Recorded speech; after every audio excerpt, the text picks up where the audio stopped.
E nesta semana nós vamos falar de mais uma virtude. Estamos quase concluindo a leitura desse livro, As Pequenas Virtudes do Lar. Essa é a penúltima virtude e é a virtude da paciência. Então, se você teve paciência de nos acompanhar até aqui, hoje é sobre essa virtude que nós conversaremos um pouco. Sobre essa virtude tão importante para a convivência harmônica em nossos lares e na nossa sociedade.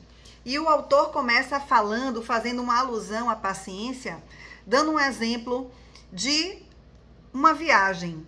Nós estamos numa viagem, imaginemos que estamos passando por uma estrada, onde as folhas estão ali meio que secas, e a gente vai e risca um fósforo.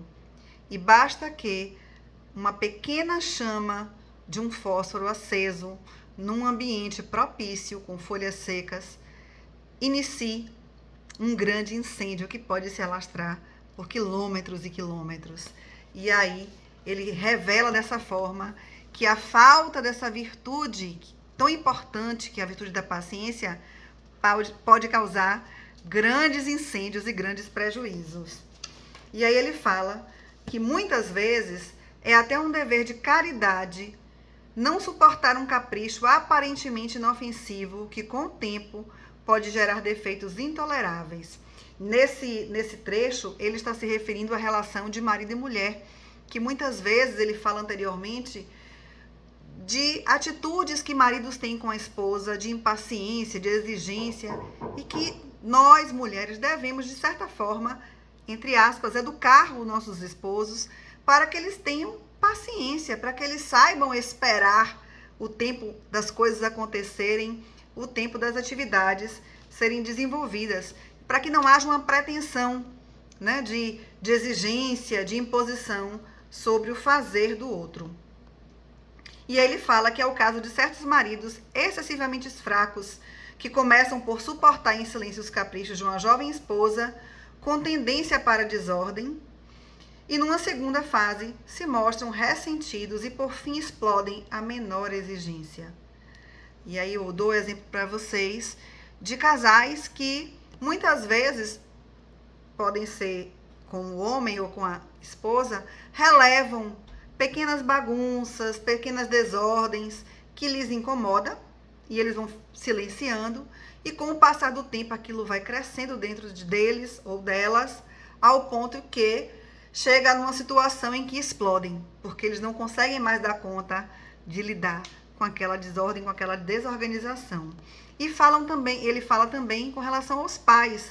Quantos pais se arrependem de terem suportado as impertinências de uma criança?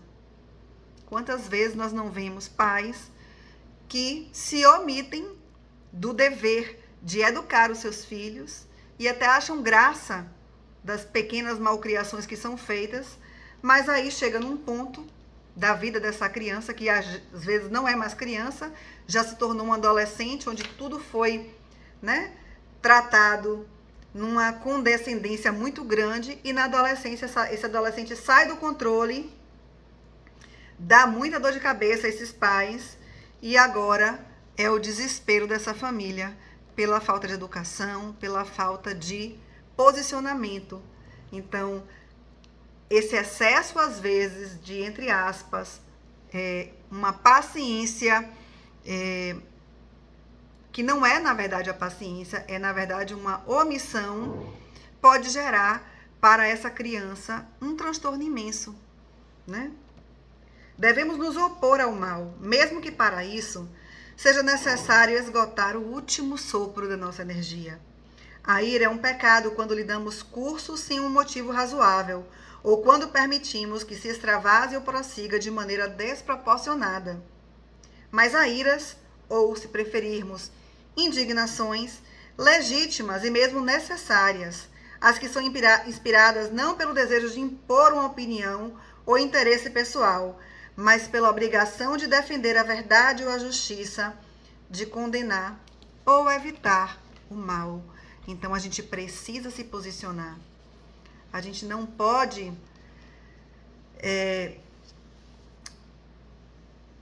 fazer de conta que somos pacientes, como eu falei, volto a dizer, quando na verdade estamos sendo indiferentes ao mal. É importante essa virtude da paciência ser infundida em nossos corações e em nossa vida, sem nos deixar moles para as realidades que se apresentam diante de nós.